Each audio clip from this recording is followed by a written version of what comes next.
so it sounds a lot of what you're saying is you got to find that common ground, those commonalities, and something you were saying a little bit earlier in that statement is, you know, showing that these are human beings, that like whoever is instructing has had experiences that might find common ground with who's being instructed, or vice versa. Paula Freire talks about that dialect, that, you know, it's a two-way. I think, was it teacher-student, student-teacher? Right. So kind of following up on that. So, you know, part of my doing this show is I think it's important to show that human being has a role in being active. I feel like it's important that we're all active, and I do my best to stay active. And for me, it's a matter of like humanity, that, you know, that's kind of a role we play. But I'm always curious to hear from others why you feel others should be active right now. Whether it's these students, youth, different ethnicities, or just people in general. Why do you think in today's time people need to be active?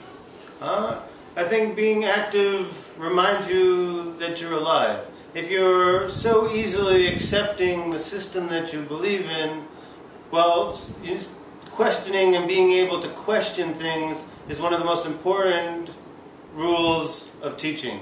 And you can question your teachers, you can question your students, you can question everyone. That's a powerful tool. Paulo Freire talks about that. Cornel West talks about it. All these other great educationers and activists talk about the idea of Socratic questioning, being able to question what's going on. And if you live in a real democracy, you'll be able to express yourself and freely speak by asking questions. Why did these people attack us? Why did this happen? Asking questions makes people think. Being a critical thinker makes you realize it's important to be one, because it's very easy when we live in a corporate-controlled America where they want you to be consumers for life to not think beyond what's going to satisfy me individually rather than what's going to happen to us all as a whole.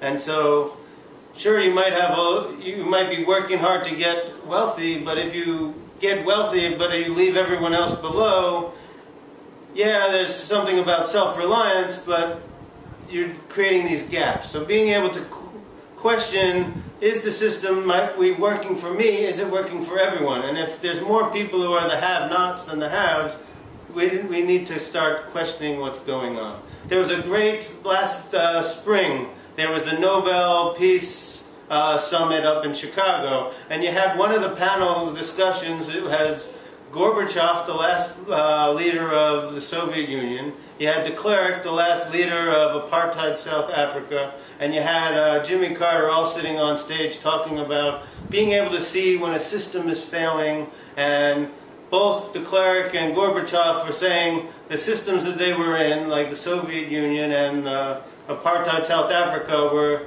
failing systems. And rather than turning it into a fascist state or a violent way to hold on to as much power as they can before the end, they realized the systems were failing, and they stepped away, and they gave a new type of ideology or a new type of system to the public that they lived within their sovereignty.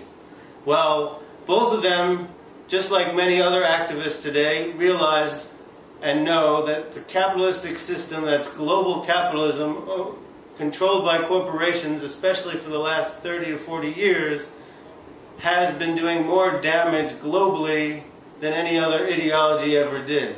And so most Americans aren't aware of that. And if they don't know what's going on, when the shit hits the fan again, or some other huge act of war or terrorism happens, you can't just say, we were ignorant, we don't know, why did they hate us? It's not because people don't like our values, it's because what did we do over there? Or what was happening in our system that created factories in China that manipulated people in China for any level of rights, so that people in our U.S. could get rich while other Americans are left out and have no jobs. Or if we have huge unemployment, or eventually once had the dream of independent business owners. Well, during the boom of the neoliberal policies, a Walmart would be dumped right in the middle of somewhere in the United States, And all these independent business owners who had their own butcher, their own baker, their own hardware store, their own grocery, all of a sudden a Walmart takes them all out, and all of a sudden they all either have to work for the Walmart, or the town becomes like an empty ghost town. And we have to realize, even though you might walk outside and think your grass is green, well, where did the greenness for your grass come from? And it's a responsibility. Being ignorant is irresponsible. Being apathetic is even more irresponsible. Yeah. So we have to question. Yeah, I agree wholeheartedly. Accountability goes right along with that, which is what I also heard you mentioning. So something I always like to ask in each one of my interviews, and I'm going to ask you as well, just because it's the title of the show, and I think it's 2 words, but it's powerful for me at least. What maybe I'd like to get an idea of what is your take on revolutionary speaking? What does it mean to you, those words?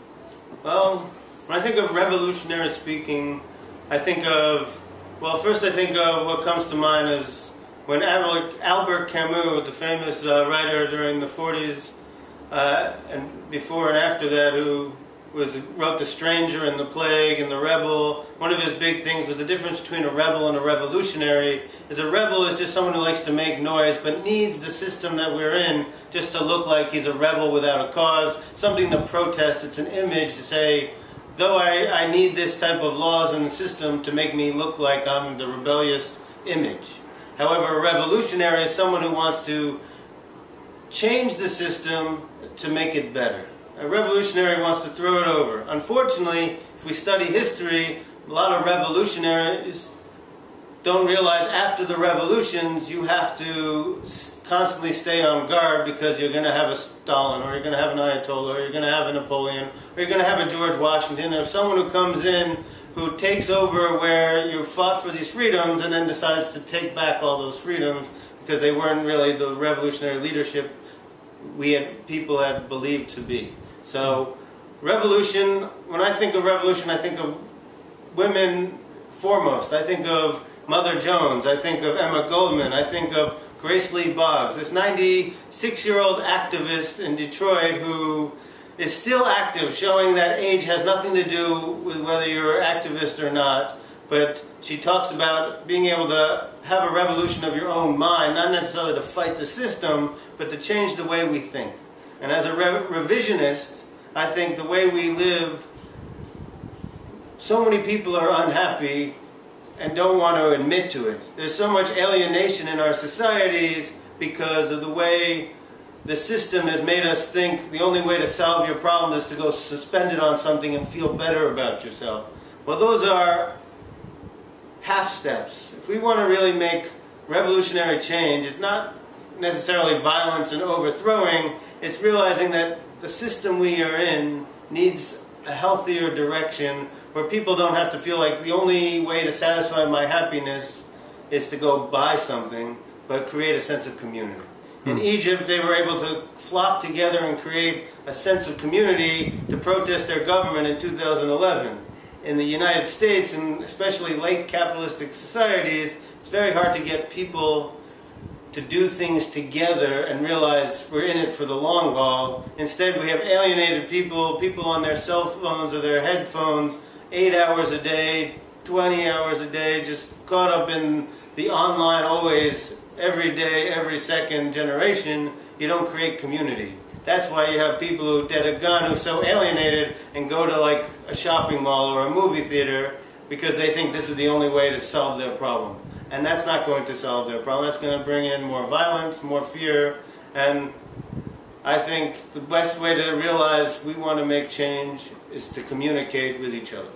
Sure, yeah, definitely. Social change requires working socially. It requires that connection.